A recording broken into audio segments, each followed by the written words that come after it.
மாண்புமிகு வேளாண் உணவுத்துறை அமைச்சர் அவர்கள்.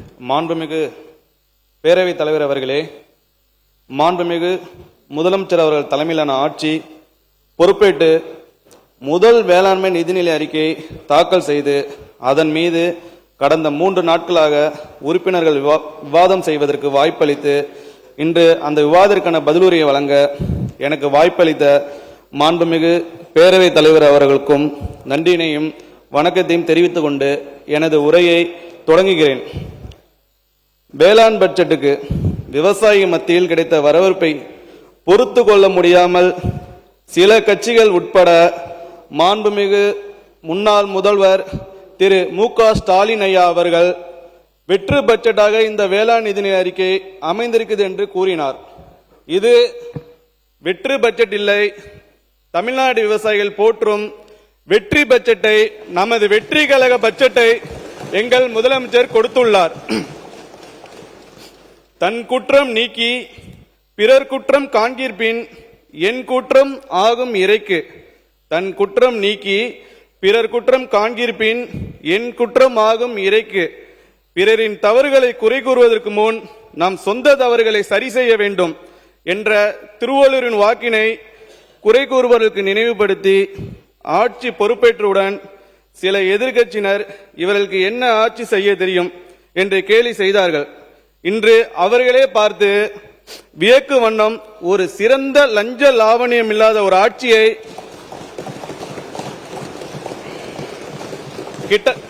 கிட்டத்தட்ட 100 நாட்களாக மாண்புமிகு முதலமைச்சர் அவர்கள் வழங்கி வருகிறார்கள். அரசியல் ஆட்சி முறை என்றால் அதற்கு நமக்கும் சம்மதம் எதுவுமில்லை என்று இருந்த இளைஞர்கள், பெண்கள் ஆகியோரை அரசியல் ஆட்சி முறை ஆகியவை நமக்கானது என்று திரும்பி பார்க்கும் வகையில் சிறப்பான ஆட்சியை கொடுத்து வருகிறார் நமது முதலமைச்சர். அதற்கு எடுத்துக்காட்டாக ஆட்சியில் இருக்கும் முதலமைச்சர் அவர்கள் அமைச்சர்கள் முழு நேரம் மக்கள் ஊழியராக இருக்க வேண்டும் என்ற அடிப்படையில் காலை 9:50 மணிக்கு அலுவலகம் வந்து மாலை 6 மணி வரையில் அலுவலகத்திலே இருந்து மக்கள் சேவையாற்றி எங்களையும் அதே வழியிலே செயல்பட வைத்து அனைத்து தரப்பு மக்களின் பார்வையும் எங்களை நோக்கி திசை திருப்பியிருக்கிறார் நமது முதலமைச்சர் அவர்கள். இந்தியாவின் குறிப்பாக தமிழகத்தின் இதயம் எங்கே இருக்கிறது என்றால் கிராமப்புறங்களில் வாழ்ந்து வரும் நமது விவசாயிகள் மற்றும் விவசாய தொழிலாளர்கள் இருக்கின்றது என்று நன்கு உணர்ந்த மாண்புமிகு முதலமைச்சர் அவர்கள் மீண்டும் பிறந்தால் விவசாயியின் மகனாக தான் பிறக்க வேண்டும் என்று குறிப்பிட்டார்கள். ஆனால் அவர் இன்று விவசாயிகள் மீது காட்டும் அக்கறையின் காரணமாக இன்று அனைத்து விவசாய குடும்பங்களிலும் ஒரே மகனாக வாழ ஆரம்பித்து விட்டார் என்பதுதான் உண்மை. கற்களாகவும் பாறைகளாகவும் கிராமங்களில் வாழ்ந்த எங்களை போன்ற இளைஞர்களை அரசியல் பக்கம் திருப்பி எங்களை எல்லாம் சிலைகளாக வடித்த சிற்பி நமது முதலமைச்சர் அவர்கள்.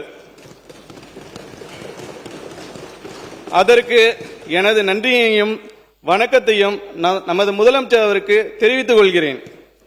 ஒவ்வொரு நாளும் பத்திரிகையிலும் தொலைக்காட்சிகளிலும் வரும் விவசாயிகளின் பிரச்சனைகளை உடனுக்குடன் அறிந்து அதற்கு தீர்வு ஏற்பட வழிவகை செய்து வருகிறார் நமது முதலமைச்சர் அவர்கள்.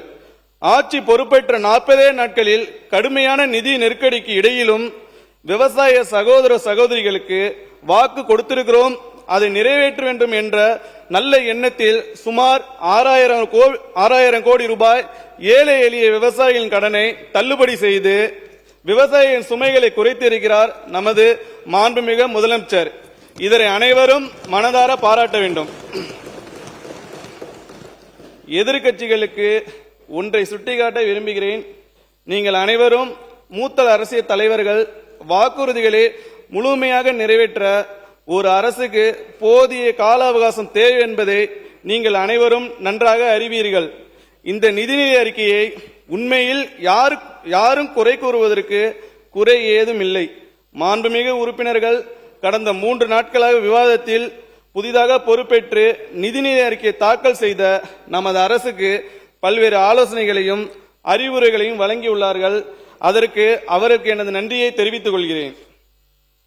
எங்கள் மாண்புமிகு முதலமைச்சர் அவர்களின் தலைமையிலான இந்த அரசு பொறுப்பேற்று ஒரு சிறிய நகரமான கும்பகோணத்தில் கோபுரனை பார்த்து வளர்ந்த என்னை இன்று செயின் சார்ஜ் கோட்டையில் அமர்த்தி வேளாண்மை உழவு நலத்துறையின் அமைச்சராக பொறுப்பேற்க செய்து அழகு பார்த்தவர் நமது மாண்புமிகு முதலமைச்சர் அவர்கள் என்பதை நன்றியுடன் தெரிவித்து வேளாண்மை உழவு நலத்துறையின் அமைச்சராக பொறுப்பில் அமர்த்திய உடனேயே விவசாயிகள் நலன் காப்பதை மட்டுமே நோக்கமாக கொண்டு செயல்பட வேண்டும் என எனக்கு அறிவுறுத்தினார்கள் நம் முதல்வர் அவர்கள். அதன் தொடர்ச்சியாக வேளாண்மைக்கான தனி நிதிநிலை அறிக்கையினை வழங்குவதை தொடர வேண்டும் என்றும் கூறினார்கள். அவ்வாறே 2026-27 ஆண்டிற்கான வேளாண்மை நிதிநிலை அறிக்கை தயாரிப்பதற்கு முன் தமிழகத்தின் அனைத்து பகுதிகளுக்கும் சென்று விவசாயிகளின் கருத்துக்களை அறிந்து வருமாறு அறிவுறுத்தினார்கள் மாண்புமிகு முதலமைச்சர் அவர்கள். அதன் அடிப்படையில் சேலம், தஞ்சாவூர், வேலூர், திருநெல்வேலி மற்றும் சென்னை ஆகிய இடங்களில் அருகிலுள்ள மாவட்ட விவசாயிகளையும் தொடர்புடைய பல்வேறு சங்கங்களின் பிரதிநிதிகளையும் ஒருங்கிணைத்து அவர்களது கருத்துக்கள், கோரிக்கைகள் பெறப்பட்டன. இக்கூட்டங்களில் இங்கே அமர்ந்திருக்கும் மாண்புமிகு எதிர்க்கட்சி உறுப்பினர்களும் கலந்து கொண்டு விவசாயிகளின் கோரிக்கைகளை கேட்டறிந்து கருத்துக்களை வழங்கினார் என்பதை நன்றியுடன் இந்நேரத்தில் தெரிவித்துக் கொள்கிறேன். தவிர்க்க முடியாத தம்ப்நெயில்ஸ், கலக்கலான கண்டென்ட்ஸ், சினிமாவும் சீரியஸ் பிரச்சனைகளும், பல வருடங்கள் இடைவெளிக்கு பிறகு இந்த படத்துல ஒரு கலகலப்பும் கைகலப்பும், போயிட்டே தான் இருக்காரே தவிர பிரேக்கே இல்லாமல் பிரேக்கிங் நியூஸ் சொல்லும் தந்தி டிவி ஆப். இன்ஸ்டா தலைமுறை வரை இறங்கி அடிக்கும் தந்தி டிவியின் டிஜிட்டல் எக்ஸ்க்ளூசிவ். அது தண்ணிக்குள்ள போகும்போது ஹேங் ஆயிடுச்சு. உங்களுக்கு விஜய் சார் எந்த அளவுக்கு ரொம்ப பிடிக்கும்? Of course, Malayalis are huge Vijay sir fans. ரெண்டு பேருமே ரொம்ப பிடிக்கும் எனக்கு. தந்தி டிவி ஆப்பை இலவசமா டவுன்லோட் செய்யுங்க. ஃபாலோ பண்ணுங்க, சப்ஸ்கிரைப் பண்ணுங்க, என்ஜாய் பண்ணுங்க.